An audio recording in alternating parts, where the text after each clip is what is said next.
welcome to the next in our series of 15-minute workouts. Today, we will be having a little look at the leaderboard and the benefits of the leaderboard and how you can use it to drive student engagement. So it's an incredibly useful tool, which I will have a little look down here for you now. As ever, I'm going to just point you in the direction of the Q&A thing at the bottom. So if you have any questions at all, excuse me, if you have any questions at all, pop a question in there. This won't be particularly long this morning. It'll be sort of 5, 6, 7 minutes to run through the leaderboard. A little bit of a Q&A at the end, but if there's anything that you'd like to stop or go over while I'm talking, please just hit me up with a little question in the Q&A down there. So the leaderboard, what's it all about? Let's have a look. So we popped to home.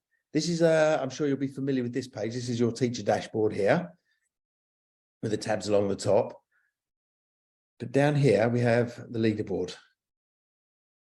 Now, it's an excellent tool. Some schools use it quite a lot. Some schools never use it. I personally think it's an excellent tool for driving that student engagement and creating what I like to call some healthy competition. So it's essentially, click onto that there. Here is your leaderboard. What it will basically be, all your students will be down here, and these are the points that they've scored up here. So as you can see, you can kind of drive that sort of drive that student engagement and build on that sort of competition. So at the moment, Laura McHugh is ahead with 62 points. Gordon Lee in third, etc., etc. I don't have many statistics in my school at the moment. I do apologise.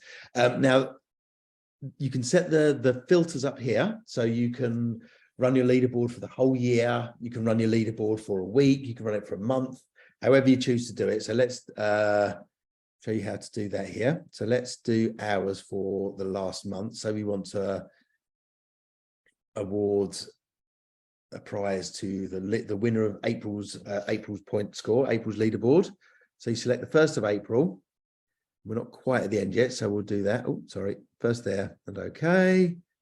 To the 27th of April, and there we go. So you can see from here, I'm hoping in your schools, students will have been a lot more engaged. This is a demo school, so I've been a bit slack on my missions I've been doing in that school, unfortunately. But what you'll see is your students down here, and all of the points they've accumulated from the month of April.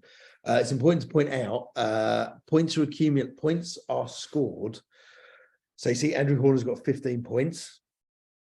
You get a point, almost a point per question, per correct question. So say if you've got a mission that has 10 questions at the end, for each question that student gets right, they'll receive a point. So if you get three points at 3 out of 10, then you'll score 3 points on the leaderboard. There are some missions that only have 6 questions, that only have 8, and then it tends to work out as a sort of percentage. So say if you were to get 3 points from a 6-thing mission, you'd get 5 points because it's 50%. It's a little bit convoluted, but roughly work around the assumption that each question that the student asks right will get them a point on the leaderboard. The reason we've done this is because it rewards, say you have a student that's really working hard, they're attempting mission after mission after mission, but they're not quite getting there. It rewards that engagement. So say they've done 10 missions, but they've only got two questions right in each mission, they'll still have 20 points on the leaderboard. So it gives them a sense of you're rewarding that engagement and that enthusiasm for the platform. Here we go. So then what can you do with the leaderboard? So here's our leaderboard. Andrew Horner, champion of April. What do we do here? We then pop across to the leaderboard certificate, click onto that, and that will generate a certificate with Andrew Horner's name on it and his points tally. My internet's incredibly slow this morning. I'm sorry about this. There we go. So here's our certificate. We click on the open certificate. And there it is. You can download this and print it off. Or if you want to just keep it paperless, You can email it over to, if Andrew has an account or anything, you can email to them. But what tends to happen is teachers tend to download them, laminate them, or just keep them as they are and put them on the wall. And that will inspire other kids to say, I want to be on there next month. I want to claim May, and it will drive that thing. And it also gives Andrew a pat on the back for working so hard and doing so well. As mentioned before, you can also have second and third places. So you can, like I said, if you have a student that you feel is really, really working hard, and they're not getting the results that they really want to get, but you can see that they're really, really working hard. For example, let's have a look at Eva Cat. That is actually the name of my cat.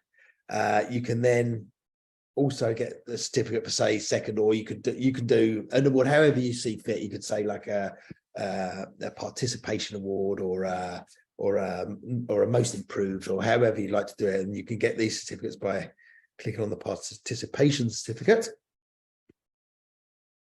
And there you go, awarded for your great work. And that then gives you that. They'll have their score in there. A nice phrase to keep them inspired, keep being awesome, which is a good message for all of us. And you can print that off, and you can award that to the student of your choice. There we go. Like I say, here along the top, you've got your filters, so you can do it. You want to do a one at the end of the year, you can do a year, you can do a week, do a month, however you see fit, and however you feel, however you think it will be most beneficial to your students, most inspiring to your students. There we go. So that is the leaderboard. Like I said, quite a quick one tonight, quite a short one today. But I thought I'd do a little focus on the leaderboard, because, like I say, it's a feature that some schools will sort of skim over and not take advantage of, or not even particularly realise it's there. So I, for one, I think it's an incredibly useful tool for driving that enthusiasm, building that healthy competition between students, and ultimately rewarding students that you feel have worked particularly hard and are achieving really good results, because that's what it's all about. It's about the students getting involved, getting those results, enjoying themselves, and yeah, just having a great time on the platform, and learning, moving in the right direction. That's what it's all about. I shall leave it there, because I don't think anyone's got any questions. All happy? Fantastic. Well, okay. Have a lovely day, everyone. Thank you so much for joining me. I really, really appreciate it. It's good fun to have a close look at these features, and I hope it's been a benefit. Any questions at all, drop us a line, and hopefully to see you all next week. Thank you very much indeed.